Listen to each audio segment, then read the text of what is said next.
You're listening to episode 140 of The Secular Buddhist.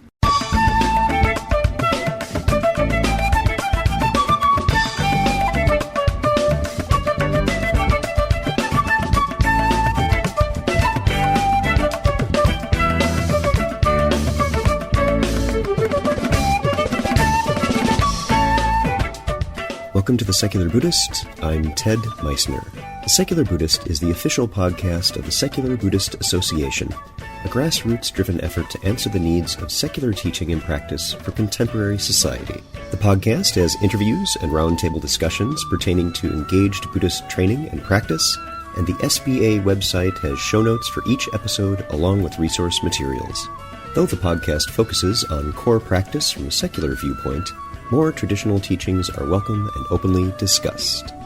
Professional artist and children's book author Molly Hahn speaks with us today about the new release of her book Doodles, Volume 2, Combining Art and Practice, and Finding Ways to Inspire Others to Grow Past Trauma.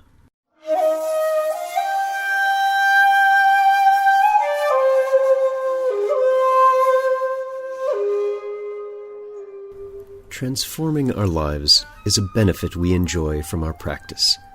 We learn to relate to our experiences in different ways, sometimes letting them go, sometimes supporting them, and from that we hopefully move from a place of discomfort to a place of peace. But that's not easy. Life can be hard, and it can be even more challenging when we experience hurt from those who should provide us with the greatest love. Being able to not only survive these experiences, but flourish and inspire others with joy is a rare gift. Molly Hahn, a.k.a. Molecules, started Doodles in the fall of 2011 as a way to begin each new day with an illustrated affirmation or quote. The practice peacefully rests in the belief that there are no mistakes. The comic has quickly gained popularity and has a steadily increasing international fan base. It appears daily on the Huffington Post, Facebook, and Tumblr. So sit back, relax, and have a nice Red Dragon Spice tea. Our guest today is Molly Hahn, also known as Molecules. Molly, thanks for being here. Thank you, Ted. Thank you. Very glad to have you on this episode at last, because we've been trying to schedule this for a while since our friend Jan Ford introduced us a couple months ago at his 70th birthday party. So thank you very much for spending the time with me today. What I'd like to do is get started by asking you about your background. Well, I am a cartoonist. I live in Santa Barbara, California. I'm very grateful to live and work here. I am a children's illustrator and author. I teach cartooning to kids. Also in the process of receiving my yoga teacher certification.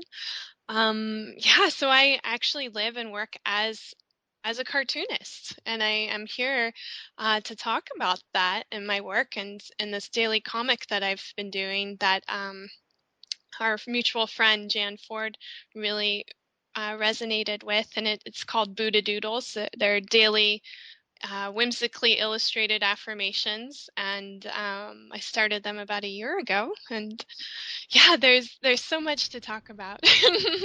Fortunately, we've got the time to do it, so we will. Tell us about your background with art and how that got started as part of your life.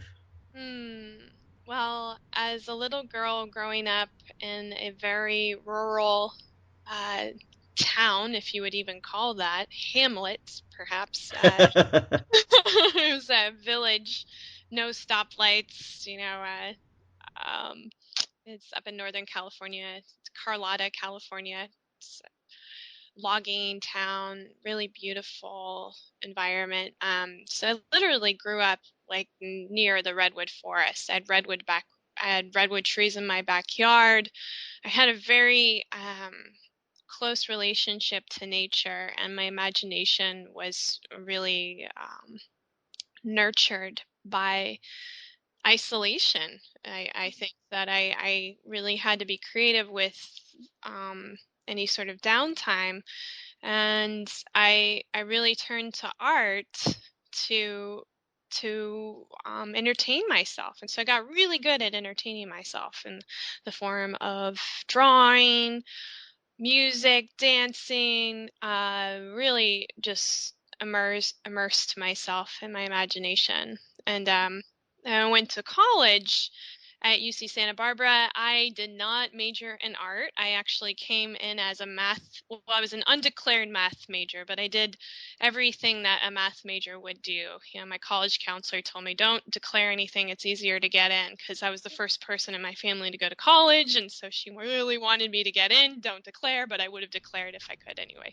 But anyway, so I did that. And my second year of college, I saw an ad in the school newspaper, and it was basically a call for artists, cartoonists, to come work at the newspaper doing editorial cartoons, comic strips. And so I nervously applied and went to the interview and and discovered that it was definitely my scene quickly. I got hired right off the bat, and it was a great team of people. And I'm still in touch with most of that crew today. So being able to actually work in college as a cartoonist, creating editorial cartoons and weekly comic strips and getting paid for it, little bit of a light bulb went off there. I can get paid to do this? This is kind of cool. I had other jobs too while I worked there, but something about that really resonated with me, being there, being with other artists, receiving my assignments, something new each time, and, deadlines, being up late at night. It was just having a lot of fun and being able to be creative. And actually, my comic strip that I had there, it was called Patty. I had a comic strip. It was the same comic strip that I had in high school. So I carried this character over into college, and I started to actually draw an audience from this comic strip. And I would run into people who said that they clipped out the comic and put it on their wall, or that they loved it. And I just started to, I didn't know.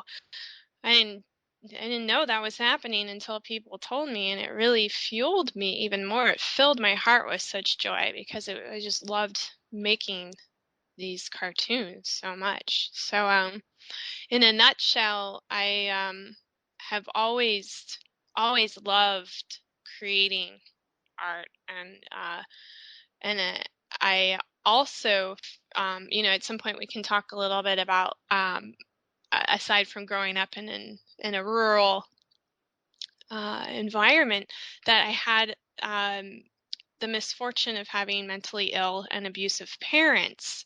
So not only was I looking to art to entertain myself, because it was really boring sometimes living in the middle of nowhere, I genuinely actually used my art as a vehicle to survive an incredibly abusive situation. And so it's very layered, and my imagination is so fertile, and I'm so thankful for, it sounds crazy, but I'm so thankful for this gift, and that it came from some very difficult experiences, very traumatic. But and yeah, there's a whole arc there, though. Yeah, there is, and it shows in even just in Buddha Doodles, but also your other books and works that we'll get into in a little bit, is that you have this theme of inspiration, of joy, of compassion, of celebrating life, which may not always happen with someone who has had the traumatic experiences that you've had growing up. So maybe this is a good time for us to segue into that for just a little bit, to talk about that and how you've made a very conscious decision to take a different path, to take one of celebrating life. Tell us more about that. So beautiful to hear that. I always knew that there was something better out there. I knew that it was that my efforts to, you know, my effort of working hard in school to get good grades. I just had this forward thinking approach that if I do well in school, then I can get out of here. This is my ticket out of this terrible situation.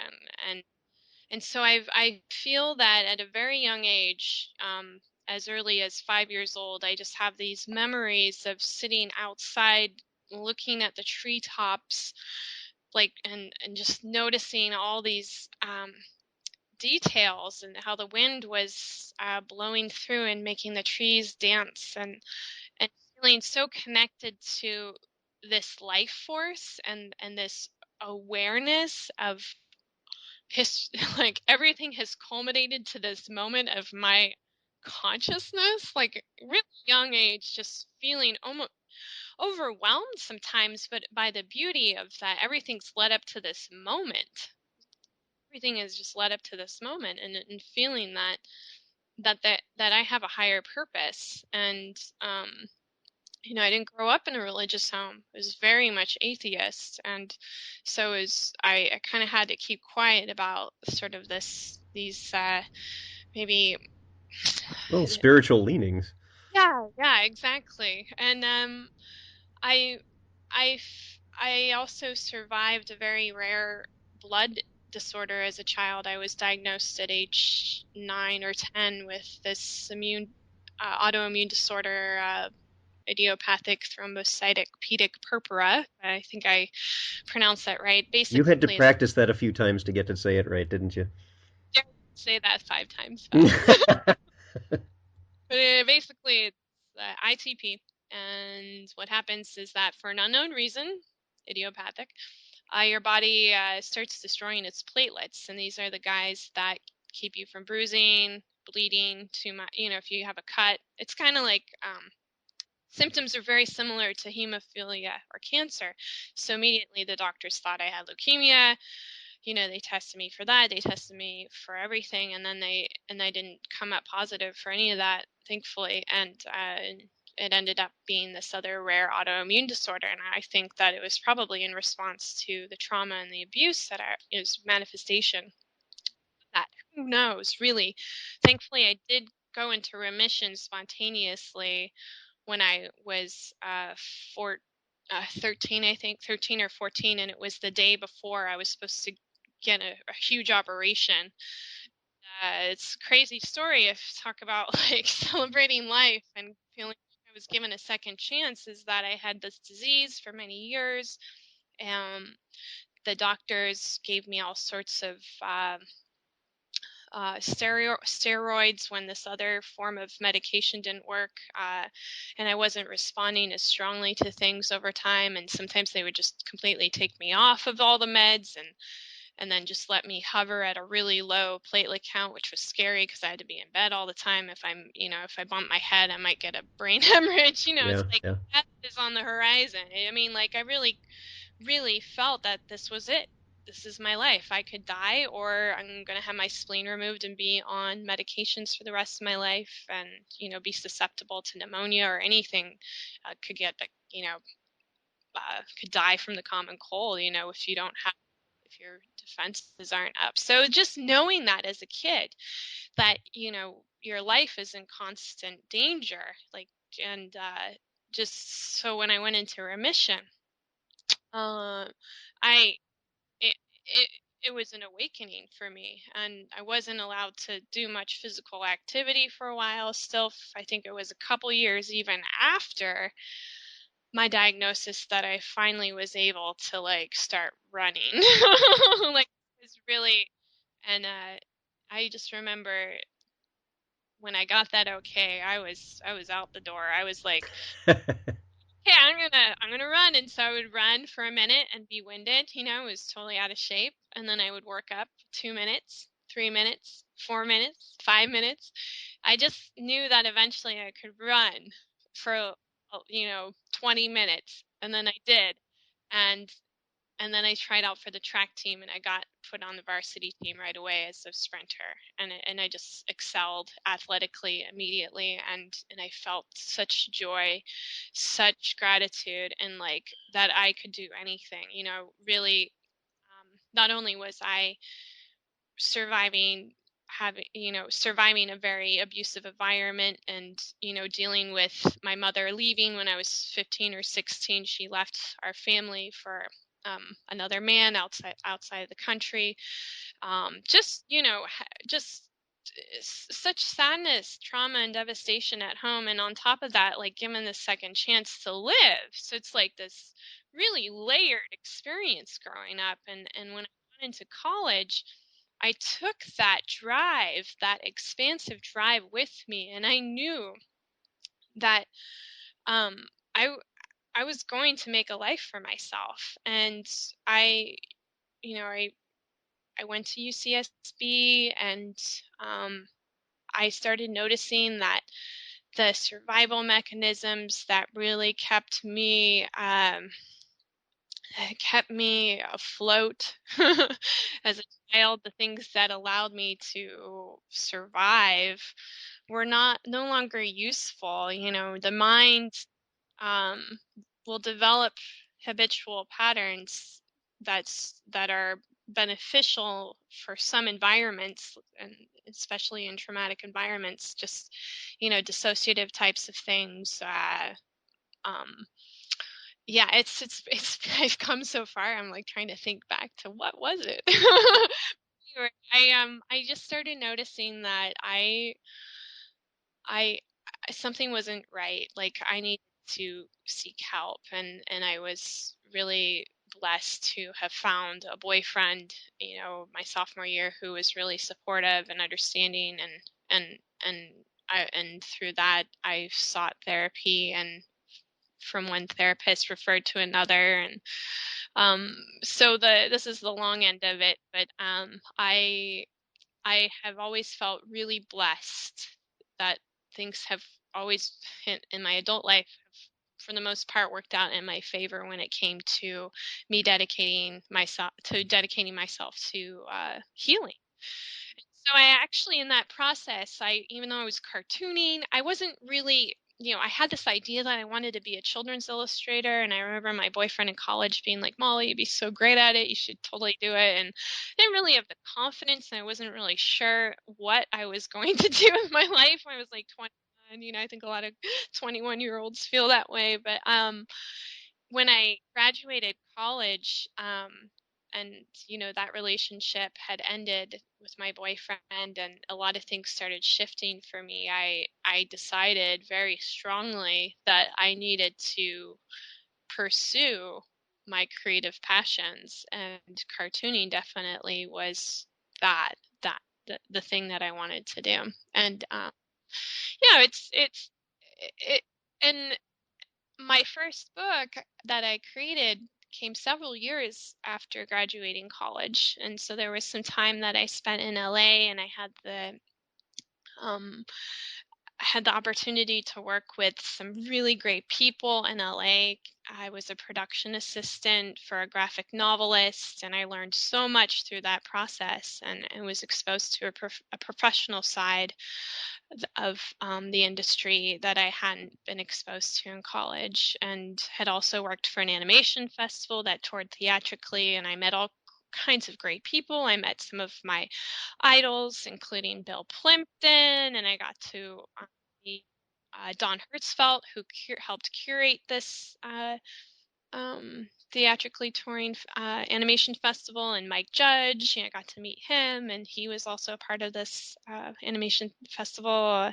So I just was like, this is so cool. Like, I'm people that I totally looked up to when I was a little girl. This is insane. Are you kidding me? And so I got plugged in to that scene, and I worked really hard to get there. And I took that with me when I decided to pursue my own work, my own stories. And so I was inspired to just go for it. And what came of it was my first book, Under the Sneap Tree, The Wamboozling of a Village, was um, my first book created here in Santa Barbara, California. It was inspired by the fires that were occurring here a few years back. We had a series of fires that devastated the landscape and devoured homes, and it was a very traumatic time in our community. You could really feel the the love and the people coming together to help each other. And, I knew several people that lost homes, including a doctor of mine, but some of my really close friends and colleagues. And so there was this energy moving throughout the community, and also this sort of, and this rebirth at the same time, starting over, and the earth also starting over, that had been, um, the environment had been wiped out fire. And so I made this book, and basically it's about these little monsters called wamboozles, whose village is destroyed by a fire. And I remember the day that one of the fires started, I could see the plume of smoke, and I just knew, I felt like I had to just go for it. Like I just had to, I just, like, forces outside of myself just were like, you have to make this book. And it just came through me, and I just went for it. I didn't second guess it. And 6 months later, I had a finished product, and I could keep talking. I think You had it out. And for people who are listening to the podcast, I want to mention now that you can go to Molly's website, mollycules.com. That's MOLLYCULES.com. And right there, you're going to see the book Under the Sneap Tree, The Wamboozling of a Village, and her other books. And Molly, let's talk about a few of those before we get into Buddha Doodles and your practices which led up to that. Georgie and the Dragon, All the Things I Can Do, Izzy's Ukulele Adventure. Tell us a little bit about some of those and what prompted you to write them. Yeah, so we were talking about, like, celebrating life, and I gave you a sort of an overview of Molly Hahn going through all these phases, and so I'm when I finished that first book, um, Under the Sneap Tree, I brought it to a convention, San Diego Comic-Con. I exhibited it, and I sold out of all my copies within 2 days. And I felt that I was on to something, and people reflected to me that they really loved the work, and that it was really inspiring, that their children loved it. It was like their kids' favorite book to read when they went to bed, and hearing all these lovely things. And I had no idea that it would result in that. I really didn't know what I was doing. I mean, I just felt like this is what I'm meant to do, and so I'm going to do it. It's a calling of mine. And so from there, I felt, really, it was like a huge confidence booster for me. And I was like 23, 24, and I decided that this is what I'm going to do. This is, and I had gone through the process of creating a book. I was self-publishing and discovering a lot about that world just through doing it. And my second book, All the Things I Can Do, um, was really inspired by some work I was doing around um, nurturing myself, and really cultivating that beautiful maternal voice inside of myself that I didn't get when I was a child. And so Mila, the girl, the star of this book, and her mom, um, it opens up to them getting ready for bed, and Mila just wants to paint, and there's still so much to do, and her mom's like, well, sweet Mila, it's time to take a bath, let's talk about all these things. And she asks her, as she tucks her into bed, to tell her about all of her beautiful dreams. And basically Mila goes through to express that she wants to have an art show, or tour the world on her bike, join a band, be a fashion designer, the star of a play, and exploring the deep sea, and all these wonderful things that um, I I got to just allow myself to become that fashion designer, to become that deep sea explorer, or you know, a, a whatever I was illustrating, I really embodied that and allowed that little girl inside of myself to come through and to be supported in this. And I really feel that that book, All the Things I Can Do, is one of my strongest books because it was such a meditation, and it was so clear to me um, how I was facilitating a process of healing, and with the intention of wanting to extend that out to other people. And that book has touched so many people, and I sometimes random people will email me a video of their kid reading it, and they can't talk yet, they're reading the book and they're loving it, and it's their favorite story at bedtime. And so it mirrored to me that I was on the right path. I mean, I already knew that I was on the right path for myself, but when that love is reflected back to you so strongly, you can't help but feel an amplification of being on that right path. So I continued on to make my third book, Izzy's Ukulele Adventure, starring a little girl, Izzy. And basically, it's her exploration through music and the trials and tribulations of going through this process of learning how to play the ukulele. And this book I felt was lighter. It didn't have perhaps I feel that let me just back up first a couple of steps here. When I did All the Things I Can Do, when I produced that book, it was the only thing in my life that was occurring. Like, I quit my waitressing job. I had a Kickstarter campaign that helped me create and distribute the book.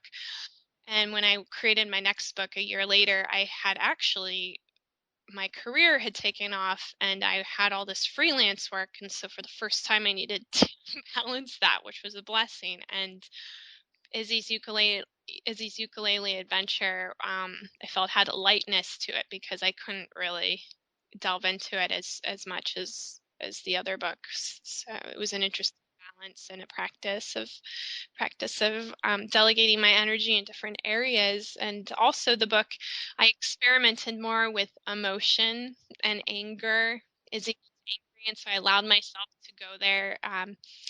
That those emotions weren't things that I was comfortable with or expressing artistically or in a narrative for kids before. And it felt like, it's a very normal thing for kids to get angry when they can't play the A chord on, the ukulele, and it hurts their fingers and it doesn't sound good. And it's also the first book where there's a mom and a dad. There's two parents, and that was actually kind of a big step for me because in my first book, I don't think you could even see. Let's see, I'm trying to remember. Yeah, there's a mom, but there's no dad in both in my previous books, and so I took this leap, and connecting to the father character for me was a challenge before, and because my dad was so abusive, and I never really felt like I wanted to have a dad in the picture, and so I was like, and it was a big deal, for me to do that and cross that threshold. And now I don't even think about it, but it's interesting to talk about the personal process around this, but also like the intention of wanting to just be a good storyteller and entertain kids. And it's the things that I'm sharing are all very much subtext, and I don't really talk about it a whole lot in my work as much as I used to. Like I feel that I've come so far, and it's still always, my experiences are always there with me and have provided so much inspiration. And now I'm on this new chapter in my life. The integration of all my molecules it's like this beautiful weave. I feel so much more integrated as a whole than I did when I first started my career, and it's a really beautiful thing. And I can only encourage people who are struggling with, past trauma or know people to use creativity to heal, to even if you're not making a book, to use these dance and music and alongside with other forms of therapy or meditation, whatever speaks to you. I just feel that my creative process has been such a gift to my healing, and that it has helped me create really authentic work that is very much celebratory of life, and it's very joyous and whimsical and funny, and for me, that's just really who I am underneath all of this. I'm not the story of, I'm sharing the story of of what happened, but it's also not me at the same time. But it also integrated this, having gone through that process informed my creativity, and it informed choices I made in life. And there was a time when I felt very attached to that story. Naturally, it's such an innocent thing to do. And then eventually through healing, one hopefully will attain forgiveness, that you can't change the past and you do have a choice, and there's so much more to put your energy in. There's just so much to be thankful for, no matter how hard things were. We all have the potential to lead very joyous lives, in the spirit of mindfulness and compassion. So Yeah, we're not constrained by our narratives, and that's a very hard realization for people to get through because they are so very compelling. But we still have that choice every moment to set that aside, and as you said, use it to help inform what we do and make better directional choices in our lives. and these experiences, we don't necessarily have to experience terrible trauma, to understand what other people are going through. I think there's similar psychological threads. If you have maybe you have a dad who was absent because he was working too much, or maybe you did have a mom who was alcoholic and verbally abusive, and then over here you have, the dad who's really sexually abusive. There are common threads of suffering that I think that all children go through, and that we can all use those as heart openers to, and this is where Tonglen meditation is so key, is that we are not alone in this, and that there you can imagine 10 other people and breathe that in, who have experienced something similar, whatever you might be suffering, and breathe that out as white light, and inhale again, 100 people who are suffering.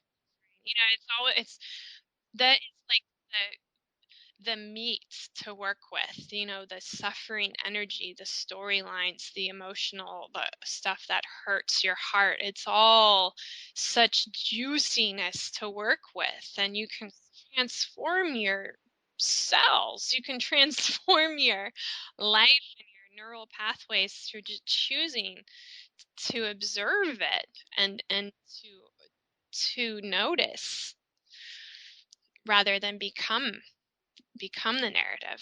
So it's hard because there is a tendency to attach to the story of trauma or the story of difficulty, and that's totally innocent. And I think that is something that a lot of people go through, and hopefully with the goal of efforting towards more of a noticing mindset.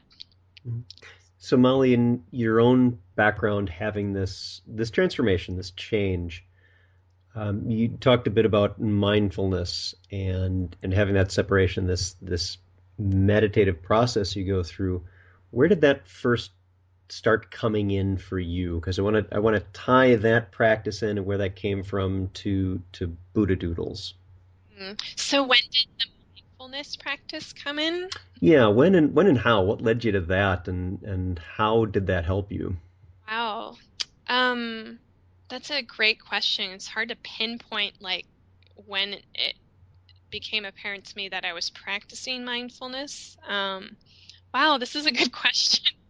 I think that there have been elements of it that, like seeds of it, that have occurred in my life from a very early age, that were planted at a very early age. And I think the practice of creating art or studying math, um, dancing and singing. Those are all, I think, ways to connect to that. Maybe I feel that as an adult, however, that I was really blessed to have a therapist who specialized in the type of trauma that I experienced, and that she also had I wouldn't say Buddhist leanings, but she gave me a list of books about mindfulness at one point, and it was really her planting that seed, and some of the techniques that we would use, a lot of visuals to, like this visual we would use of observing the thought from the hillside, and just noticing the quality of that, and really being attentive to what was happening in my body and my senses, and just allowing myself to engage that inner wisdom, and allow that thought to pass through. And she worked with me for years, seriously, on the same visual. Like, she no joke, would always back up and always encouraged me to practice mindfulness. I mean, she wasn't shoving it down my throat by any means, but it was funny when I finally realized what my therapist was trying to have me do, is to practice mindfulness. And if I feel like I'm having a panic attack or disassociating, which used to occur often in my life, just connect to your senses. Name 3 things that you are hearing. Name 3 things that you're feeling, like in your body physically, that you can smell, and all practicing coming back to your baseline and noticing. And I feel that when I really took that seriously, like when I realized how helpful it was, and it wasn't just something that that you do and then your problems are gone. Because I used to have this mindset of like, why do I have to be in therapy? Can't I just be done with this? Like, I don't want to come back. Like, I should be healed. That you're really committing to a lifelong process of mindfulness. And when I started to understand that this wasn't just about getting to the finish line or winning some race, I started to I think I just started to slow down a little bit, and trust myself a little bit more. And so I think that it's just been this slowly evolving thing for me. I can't pinpoint. Some people have these experiences, like, they wake up like Eckhart Tolle one morning and suddenly their whole life has changed. It's been like that. For me, it's this slow growth, and my creativity is very much part of that, and I'm led from one thing to the next, and I felt that I wanted to help other people. And so, wanting my healing work was very much about healing my own heart, but also wanting to get to the other side so that I could use these tools. And that's where Buddha Doodles comes in. And it's these tools to help other people, and to build on the mindfulness practices that, throughout my life over the last 10 years, I've also practiced yoga, and more seriously in the last 5 years, and very seriously in the last 6 to 12 months, I've incorporated that into my life. And I feel that it's been extremely beneficial to that current of just awareness and mindfulness, and connect that union of breath and movement and spirit, and using that as a way to stay in touch with that baseline. Because we live in a society where we have busy lives, and there's deadlines, and we have to work.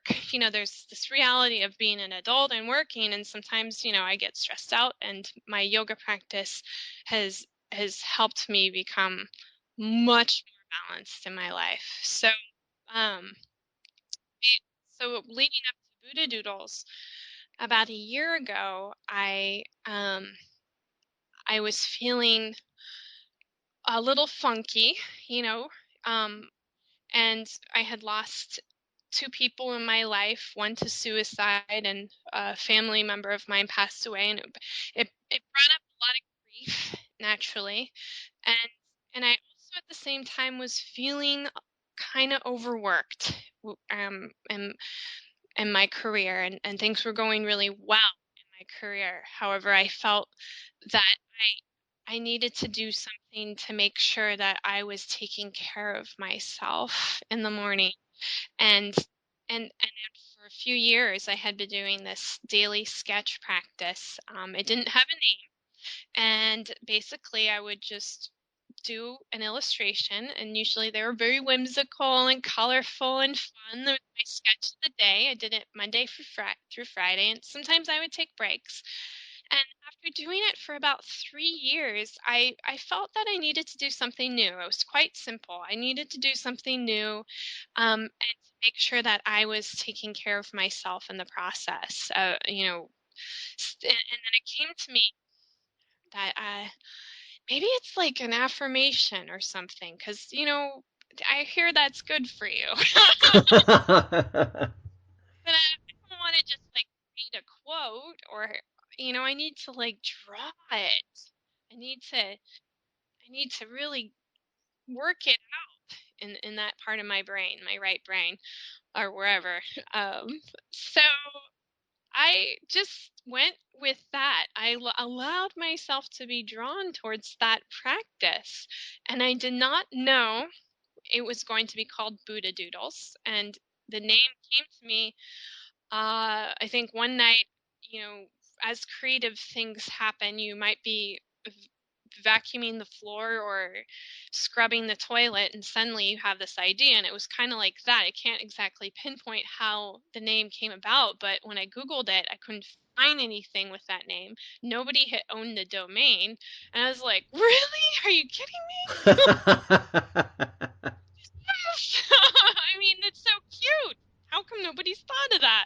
So I love to buy domain names, so I bought it, and I decided that that's what it was going to be called, even though I wasn't a Buddhist. But these illustrations started to attract a following, and I did not have the intention of doing that. I started this practice sincerely for myself, with the intention of non-attachment, no outcome. There was no editing phase like most of my other work. There's a lot of editing.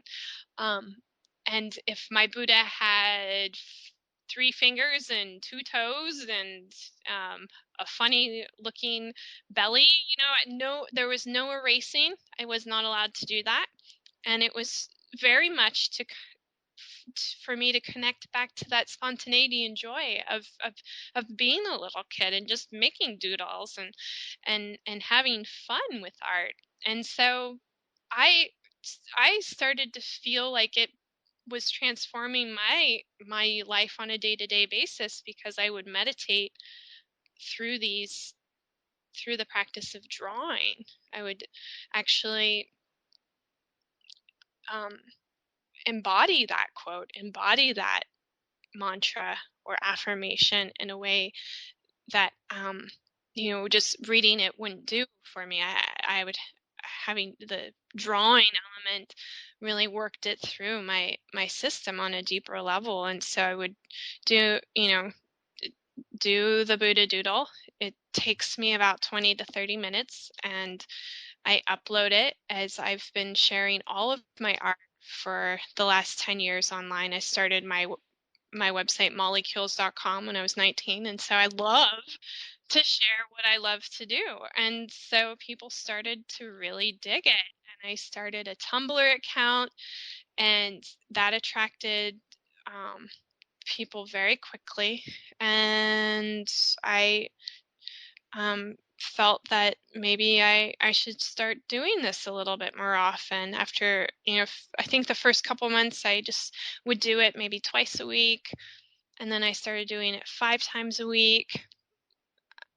and at that point, I think, when I was doing it 5 times a week, in the spring this year, I pitched the idea of having the comic on the Huffington Post to somebody that was a managing editor there, with you know with a loose grip on the outcome. Actually, I sent him an email real quick on Facebook. It was just like a sudden idea and impulse I had, and I went, "Hey, da da da da da. Are you interested?" And I didn't hear back from him for a couple months, and I had totally forgotten about it. And then he got back to me and he said, "We would love to have it." And I was like, "Oh my gosh, that's awesome." I love forgetting about things. It's like Christmas. It's like a present. So I decided to start doing it 7 days a week when it got picked up by the Huffington Post, and now it has accrued a following of almost 5,000 on Facebook, 2,100 on Tumblr, and I don't know how many on Huffington Post. The reach is global. I'm getting orders for the books from Singapore, Australia, Canada, the UK. I interact with people on a daily basis and who are very grateful for the Doodles, and it's just amazing. I mean, it is seriously the coolest thing ever to be of service in this cartoony way. It is the best thing ever. I had no intention of it becoming this, and that's what's so exciting, is that I don't know what's going to happen with it, because I didn't plan to make a book. I didn't have a business plan. I'm really good at that. I went to like a little business school training thing. I'm super good at that stuff. I have the brain for it from all the math majors, like being really good at that.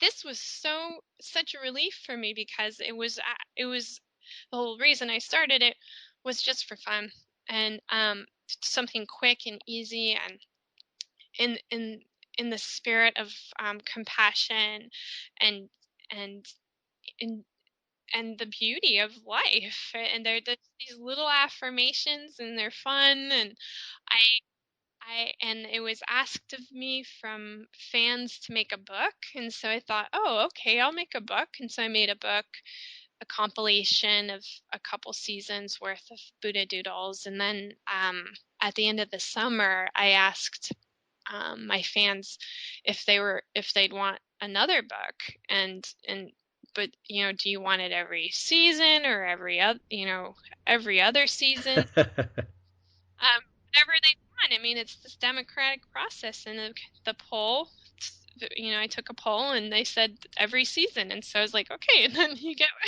then I will make a book for you. And so it's this interactive process with my audience. And like, if they said, no, we don't want a book until next year, then I wouldn't make a book until next year. It's really what they want. And also, I've been asked by many fans and friends to make an app for a mobile device so people can get it on their phone, like iPhone or Android.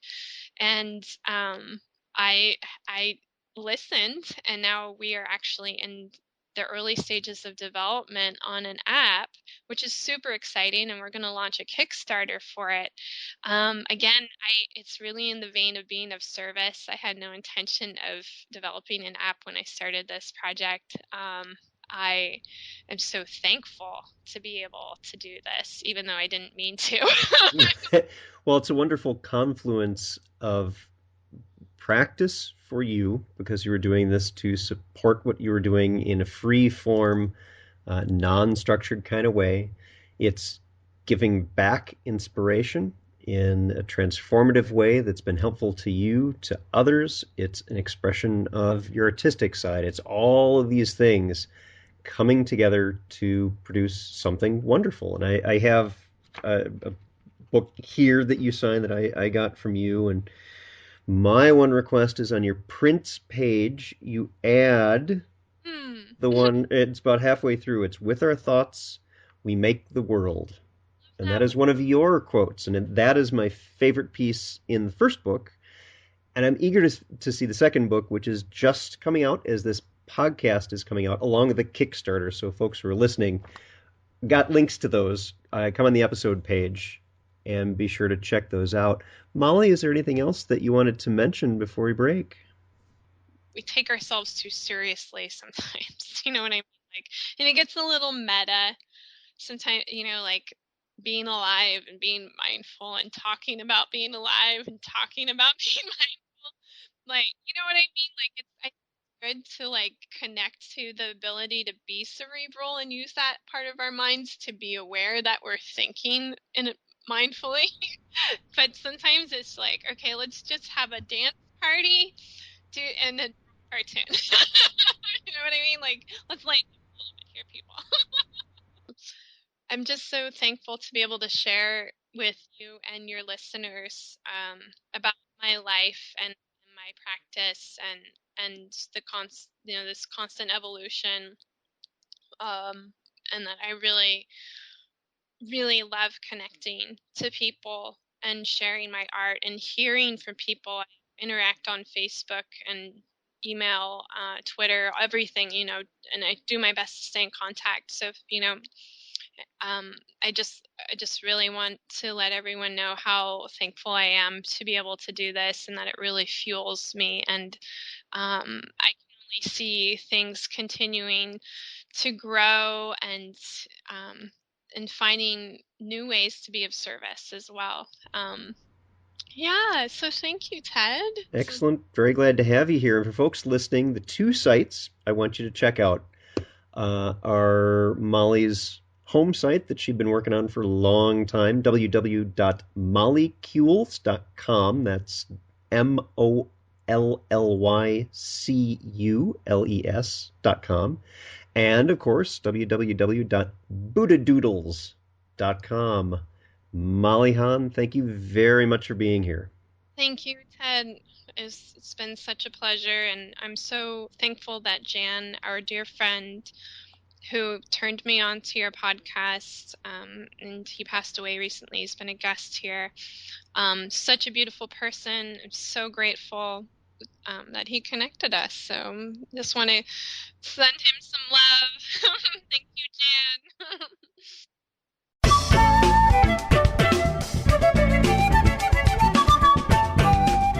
Thanks for listening. If you'd like to learn more about something you've heard in today's podcast, please come visit the SBA website at secularbuddhism.org, and you'll find an entire webpage devoted to this and every episode. Discussion about this episode can be found on the episode page itself, along with show notes. The music for The Secular Buddhist is used by permission from John Kaizan Neptune's CD, Steps in Time. Additional music is provided courtesy of Monty Levinson of Taihei Shakuhachi and Rodrigo Rodriguez. Their websites are also linked on the SBA site on the About Podcast Music page. Until next time, remember, every moment you have a choice. Make it the best you can. See you next time on The Secular Buddhist.